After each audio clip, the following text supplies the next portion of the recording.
There's a silent, almost imperceptible moment when life calls us to something greater. A whisper that arises amidst the daily chaos, in the interval between one automatic thought and another.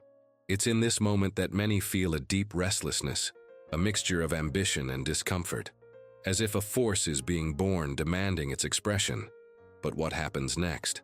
The same hand that feels this impulse pushes you back to bed, to the sofa, to the same old mechanical routine. That familiar feeling arises, that inner voice saying you'll start tomorrow. And so time continues to pass, while you keep telling yourself that you have potential, that you have ambition, that you are destined for something greater. But deep down, you know you're not moving forward. Nietzsche saw this conflict as one of the central dramas of humankind. He believed that within each person there exists a natural pulse of growth, a will to power that tries to break through the surface. But this force doesn't come without cost. It demands transformation. It demands confrontation. It demands abandoning old versions of oneself. And it is precisely at this point that many retreat. Because ambition seduces, it's beautiful. It shines in the imagination. Action, on the other hand, cuts, scratches, exposes weaknesses. Perhaps that's why so many people confuse laziness with lack of willpower, when in reality it's fear. Fear of discovering who they really are without the fantasies of grandeur they have silently nurtured. Fear of disappointing themselves. Fear of becoming someone unrecognizable. Nietzsche said that human beings, above all else, fear their own strength. It's as if each person carries a secret map of their own expansion, but upon finding it, they become paralyzed. Laziness emerges as an elegant disguise for this silent dread. It's easier to call it lack of energy, tiredness, or procrastination than to admit the truth. You fear the responsibility of living what you say you desire. You fear the weight of sustaining your own greatness. And the more ambition you have, the stronger this tension becomes. It's like holding emotional dynamite in your hands and not knowing whether to light the fuse or bury it in the backyard. Most people bury it. But why does this conflict appear precisely in the people who dream the highest? Nietzsche would answer, because true greatness requires being born from the depths. There is no way to achieve the extraordinary while maintaining the same comfortable beliefs, the same automatic habits, the same fragile identity you built to survive socially. Laziness appears as a guardian of the old self. It keeps you in the known, the predictable, in the zone where no one demands much from you beyond the basics. It protects you from what Nietzsche called necessary suffering, the pain that accompanies true growth. But by protecting you from this, it also prevents you from becoming who you could be. And here arises the question that perhaps you've already felt pounding in your chest, even without formulating it in words. If I really want it so much, why can't I move forward? This question isn't simple. It opens a wound. And that's precisely why Nietzsche liked it. He said that human beings only awaken when a question bothers them, when it destroys excuses, and places the person before themselves as before a mirror that doesn't lie. Perhaps you yourself have already felt this discomfort. Perhaps you are feeling it now. Because deep down, you know that there's something inside you asking to grow, and you know that you've been repeatedly pushing it away. Nietzsche believed that every great human movement begins with an internal shock, a rupture that breaks the surface of consciousness and forces the person to look at their own life without filters. And that is the function of this first part of our journey, to produce this rupture, to make you look honestly at your own ambition and realize that it is not being sabotaged by a lack of talent, but by a mental structure that fears change. You are not lazy. You are protecting yourself. You are avoiding a confrontation that you consider too great. And this revelation may be uncomfortable, but it is also liberating. Because when you identify the true root of immobility, you can see for the first time the real possibility of overcoming it. As you read these lines, perhaps a subtle sensation will begin to emerge, as if something inside you is being dragged to the surface, a part of you that was dormant, tired of excuses, tired of waiting, tired of watching time pass. Nietzsche said that the human soul, when touched by truth, becomes restless. It begins to move from within, even if slowly. It begins to awaken the energy that was repressed under layers of disguised fear. Don't expect to solve everything now. This is just the beginning. It's the first shock, the first tear on the surface. But it's already enough to leave a question echoing, a question that will continue to vibrate until the next part. What still exists within you that fears your own growth? And why has this force been more compelling than your ambition? In the next part, we'll go straight to the heart of this tension.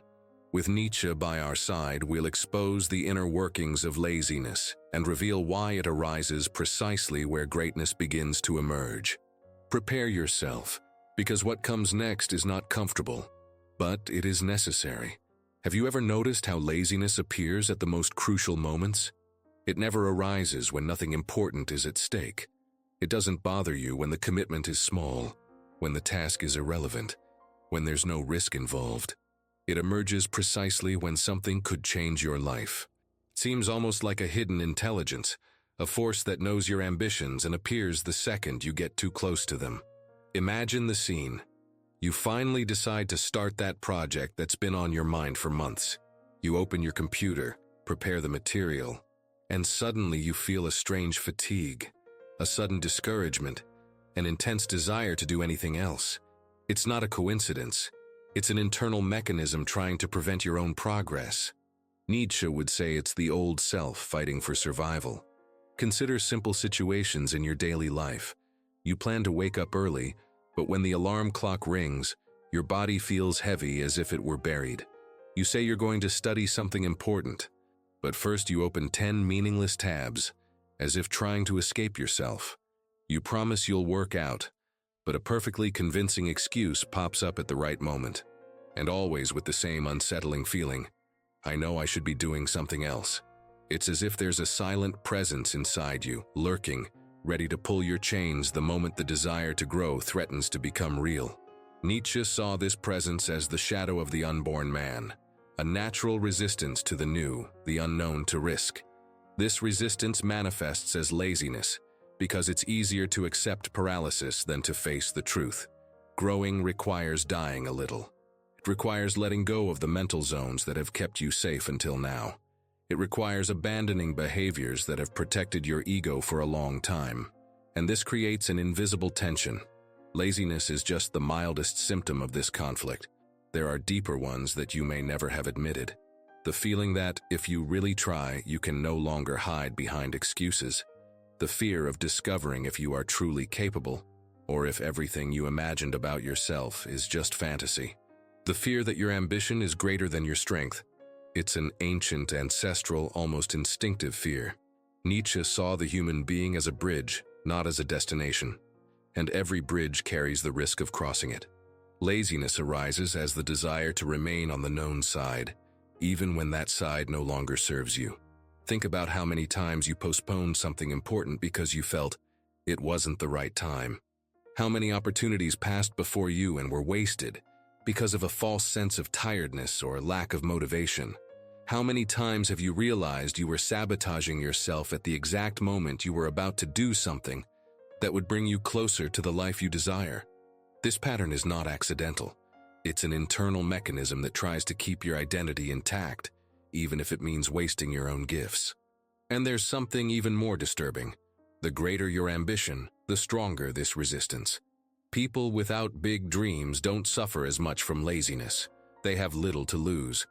But those who carry within themselves a vision of the future feel this battle more intensely. That's why sometimes you feel like you're fighting against something enormous, something that doesn't make rational sense, something that seems bigger than a simple lack of energy. Because it really is bigger. It's your own psychological structure being challenged. It's transformation knocking at the door.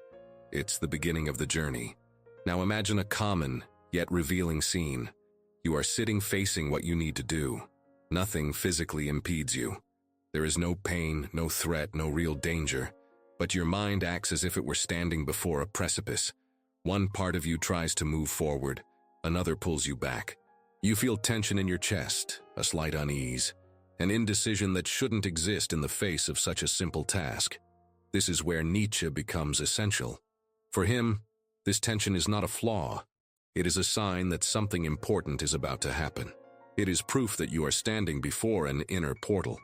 a portal that separates the ordinary individual from the one who dares to shape their own existence. This perception changes everything. Because when you understand that laziness isn't a random obstacle, but an emotional defense mechanism, you begin to see each moment of resistance as a chance to get closer to your true strength. Resistance becomes a map. It indicates exactly where your life could transform. Every time you feel the urge to retreat, there's a possibility for expansion. Every time your body feels heavy, there's something you fear facing. Every time your mind tries to distract you, there's an opportunity to reinvent yourself. And this, for Nietzsche, is the raw material of greatness. But of course, recognizing this doesn't make the process easier. On the contrary, it makes you more aware. And awareness brings responsibility. When you start to perceive the pattern, you can no longer pretend you don't know what's happening. You realize that, instead of laziness, you're dealing with a sophisticated, deep, strategic fear. And this recognition, although uncomfortable, is the first breach, the first crack in the mechanism that paralyzes you. Because when you name the enemy, it loses some of its power. In the end, a question remains that paves the way for the next chapter, and that may be forming within you as you read these words. If this resistance is so intelligent, so adapted, so deeply rooted, how is it possible to overcome it without destroying oneself in the process? Nietzsche has an answer, but it is not obvious and will not be comfortable, and that is exactly what we will explore next. There comes a point where resistance ceases to be merely a nuisance and becomes almost a living presence, something that follows your movements, observes your intentions, and reacts accordingly. Nietzsche saw this resistance as a kind of inner guardian, a force that doesn't act against you, but against that which threatens your old identity. It's as if a part of you is trying to maintain the stability of a hastily built castle, with fragile walls and locked windows. When you try to leave, this castle shakes, protests, tries to pull you back. Laziness, in this sense, is only the surface of the phenomenon. The root is the fear of collapse.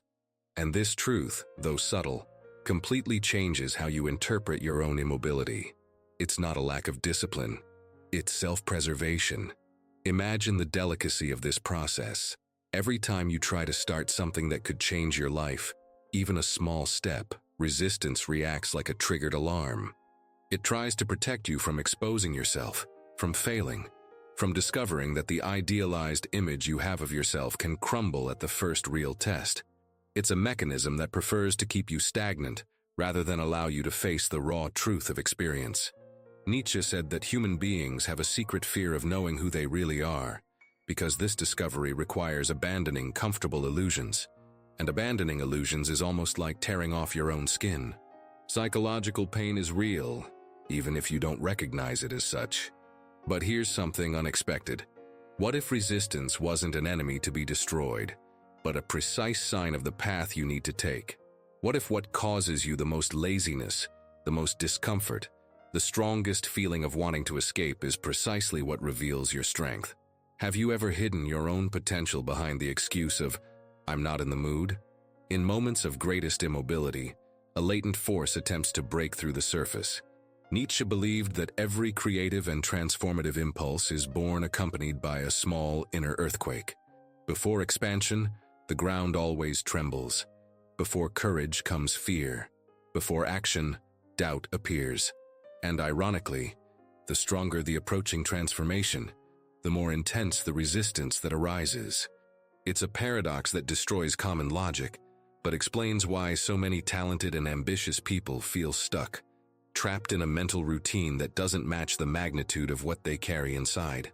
Think of an artist who feels a deep calling to create, but avoids the studio for weeks because they fear they won't be able to materialize what they imagine. Think of someone who knows they need to take an important step in their career, but lives caught up in distractions because they're afraid of not meeting expectations. Think of yourself, of the times you knew exactly what you should do, but chose an easier path to escape the tension. It's not ordinary laziness, it's emotional self-protection. And the more important what you desire is, the greater the force that prevents you from going there. But here an inevitable question arises. If you know that resistance appears when something matters, why do you continue to treat it as an obstacle and not as a compass. What would happen if you started to see laziness as an exact indication of the point where you need to move forward?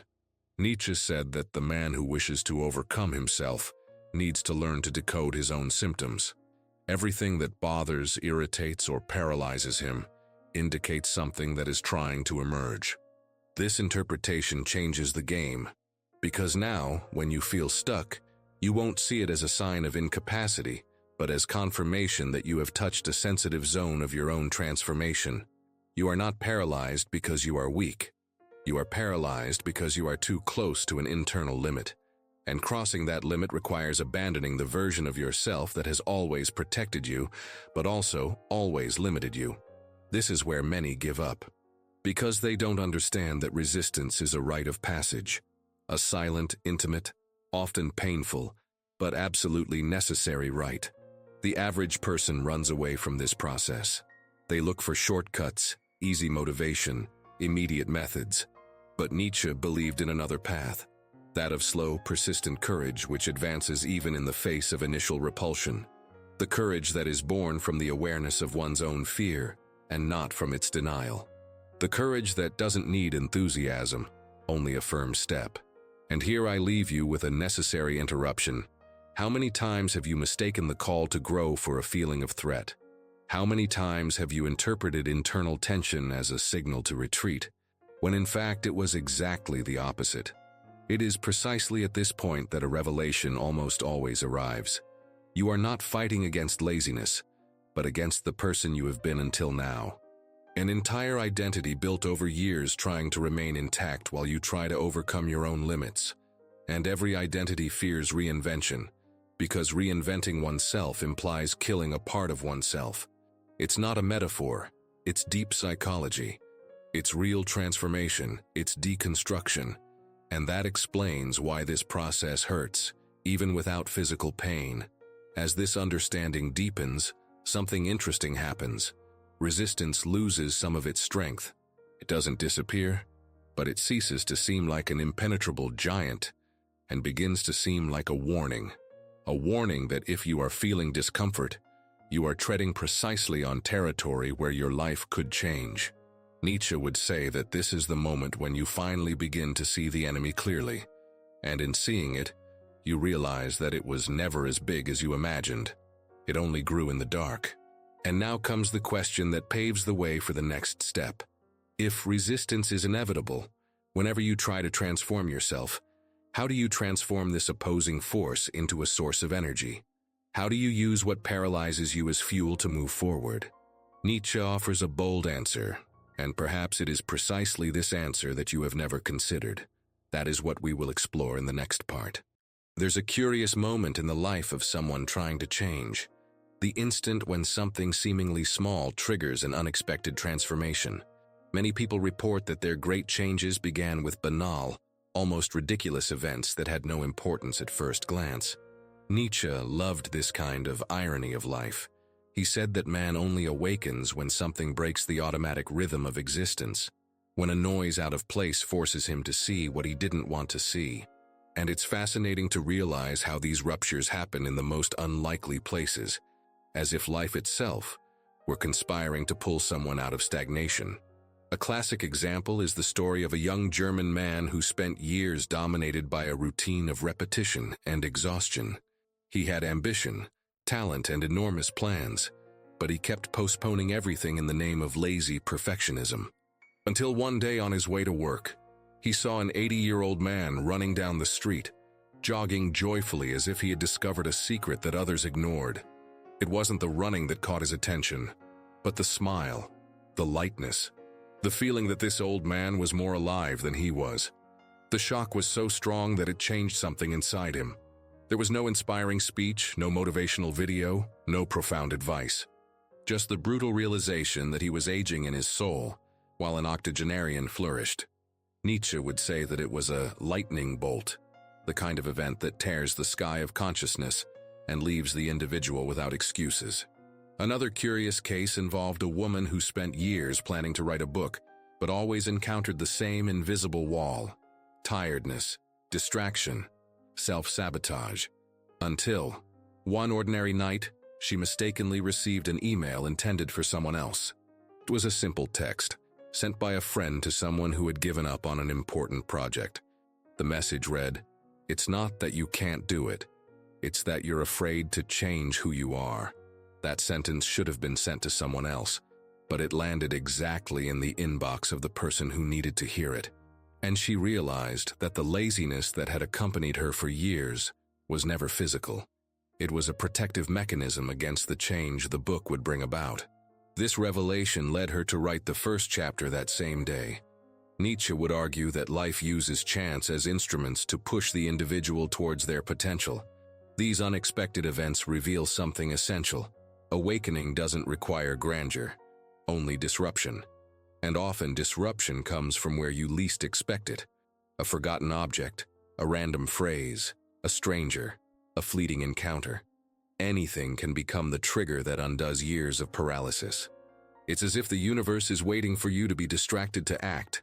Nietzsche believed that these moments were rare chances to hear the subterranean voice, that force that operates below consciousness and tries to guide you out of stagnation. But the truth is that most of the time you ignore these calls because you are too busy justifying your own immobility. There are some interesting facts about this. Psychological studies show that the brain reacts to change in the same way it reacts to a threat. The areas responsible for fear and protection are activated by the mere idea of altering a habit. For the brain, change means risking survival, because it requires expending energy, attention, and adaptation. In other words, laziness is not a moral flaw. It is a biological defense mechanism. Nietzsche, in a way, anticipated this when he stated that human beings seek to preserve themselves before transforming themselves. They don't fight laziness because they are weak, but because their own internal structure tries to protect them from anything unknown. Resistance exists to preserve life, but preserving too much means preventing its expansion. And then even more improbable stories emerge, like that of a young man who decided to change his life, because one night, he overheard two people arguing in the street about work and dreams. One of them said he preferred a mediocre life to trying something big and failing. The other replied, "I'd rather fail completely than live half a life." The young man didn't know those people. He never saw them again. But that phrase hit him like a punch. It was exactly what he feared, living half a life. And at that moment, for the first time, he realized that his laziness wasn't laziness. It was an elegant way of living half a life without admitting it. Nietzsche would say that this awareness was the beginning of transmutation, the moment when the soul begins to move from the inside out. The most surprising thing is that when these small shocks happen, everything changes. You start noticing signs you previously ignored, sensations you previously undervalued, thoughts you previously dismissed. The resistance is still there, but something inside you begins to break through it.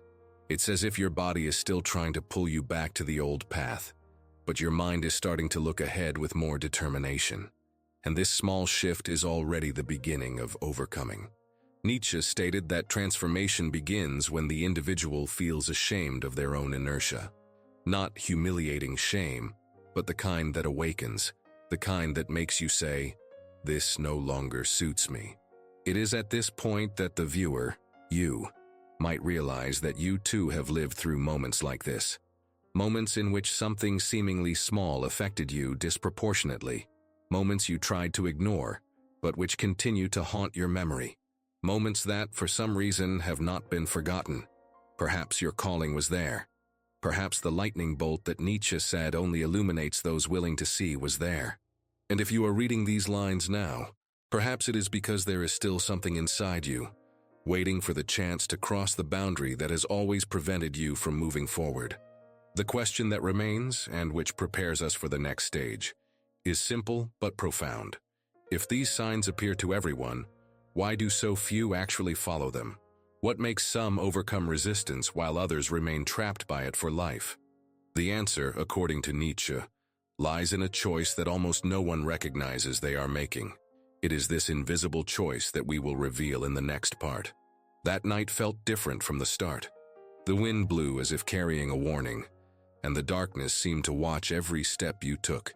You had already come a long way since the beginning of the journey, but there was still something inside you that needed to be confronted. Nietzsche always said that nothing great is born without an inner struggle, and that was exactly what was about to happen.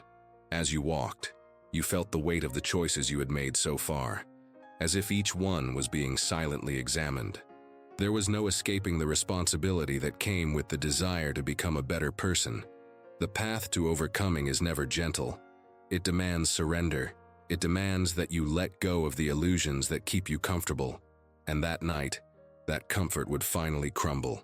In the distance, you spotted a small abandoned building, illuminated only by the pale reflection of the moon. Curiosity drew you inside, as if something there held the final piece missing from your understanding. The floor creaked under each step, and the feeling of being watched intensified. It was then that you noticed an object in the corner of the room, a broken mirror, with fragments scattered as if someone had tried to destroy their own image. The scene carried a strange mixture of violence and symbolism. As you approached, you realized that one of the pieces reflected your face in a distorted way, as if showing a version of yourself that had tried to remain hidden for too long. Leaning against the wall behind the mirror was an old diary. You opened it, without knowing exactly why, and found accounts from someone who seemed to have fought the same battle as you. The author described days of intense ambition, followed by periods of complete stagnation, always seeking external justifications for their inertia. But on one of the last pages, there was something different. He mentioned a moment when he realized that laziness wasn't a lack of strength, but an excess of fear. Fear of failing, fear of being ridiculous, fear of discovering that perhaps he wasn't as capable as he imagined. And then he quoted Nietzsche in a phrase that seemed to travel directly to you. He who fights with monsters should see to it that he himself does not become a monster. That made everything fall into place. Your greatest enemy wasn't laziness. It was the version of yourself that hides behind it. A loud noise echoed through the room, as if something had fallen deep inside the building. Your heart raced. For a moment, you had the feeling that someone was there, but when you looked around, you saw nothing. Even so, the tension increased. It was impossible to ignore the strange atmosphere that permeated the room. You took a deep breath and decided to follow the sound, crossing a narrow corridor. The air was colder, and the darkness seemed to take shape. When you reached the end, you found a half-open door. You pushed slowly until it gave way with a crack that echoed like a warning. Inside the room, there was only one chair and, on it, a folded piece of paper. You approached carefully and unfolded the paper. On it was a single sentence written in quick letters. The answer lies in movement. It was impossible to know who had left it there or when, but the message seemed tailor-made for you. It was at that moment that a sudden sensation took over your body, as if everything inside you was screaming to break free from that symbolic paralysis that had accompanied you for so many years. A shock, not physical, but emotional, pushed you back to the main room, where the broken mirror still reflected that distorted version of yourself. You then knelt down and picked up one of the fragments. For the first time, you stared at it without averting your eyes. The broken image seemed to represent all the times you tried to start something and gave up, all the plans that were left unfinished, all the goals you postponed for reasons that were never true. It awakened a powerful mixture of anger and determination. Not a destructive anger, but the raw strength that is born when someone finally decides to overcome the limit that has always held them back. Nietzsche would say that this is the exact moment when man approaches what he called overcoming, when the will prevails over internal resistance. Without realizing it, you squeezed the fragment so hard you almost cut it. But instead of letting go, you held on tight. That was proof that you were ready to break free, ready to abandon the comfortable idea that the desire for a better future would be enough. Now you understood that wanting doesn't transform anything. What transforms is repeated action, even when it's uncomfortable, even when the mind tries to pull you back into the old habit. And then, something unexpected happened. A piece of the mirror fell from the wall, as if symbolically marking the end of that cycle.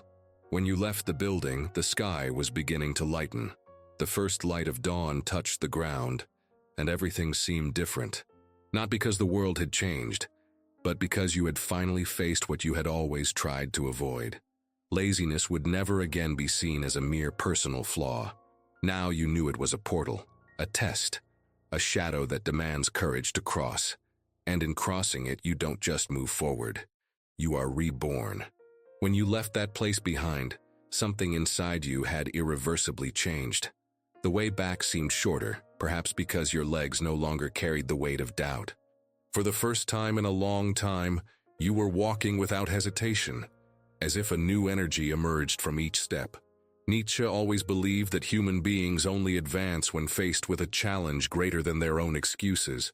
And now you were beginning to understand this not as theory, but as direct experience. Laziness, which for so many years had seemed an insurmountable wall, was beginning to reveal itself for what it truly was, a sign that there was something inside you that had not yet been faced honestly. From that moment on, you realized that overcoming this obstacle was not a matter of strength, but of decision. The road dawned with soft colors, as if the whole world were about to give you a second chance. Every detail seemed clearer. You smelled the damp earth, heard the distant sound of birds waking up, and this simplicity awakened a deep, almost forgotten feeling. Life had always been there, waiting for you to set yourself in motion. The difference is that now you understood that there is no transformation without commitment. Ambition, in itself, was never the problem. The problem was always believing that wanting was enough. The truth, as simple as it is powerful, is that nothing happens until you begin. And beginning is often the hardest act of all. Along the way, memories surfaced in flashes. She remembered moments when she gave up too soon, opportunities she let slip away, days when she promised to change and ended up repeating everything the same. For a moment, she felt a slight pang of regret, but it didn't last. Nietzsche said that the past is not a prison, but raw material. What you were until today doesn't define who you can become tomorrow. And precisely for that reason, a new determination began to form. You realized you didn't need to wait for motivation. You didn't need to wait for the perfect energy, the right mood, the ideal alignment of circumstances. None of that matters. What changes your life is what you decide to do when no one is watching, when fatigue weighs you down, when the urge to postpone arises like a seductive whisper. That's where you build yourself. As you approached home, you felt an urge to stop for a moment and observe everything around you. There was something symbolic about that return.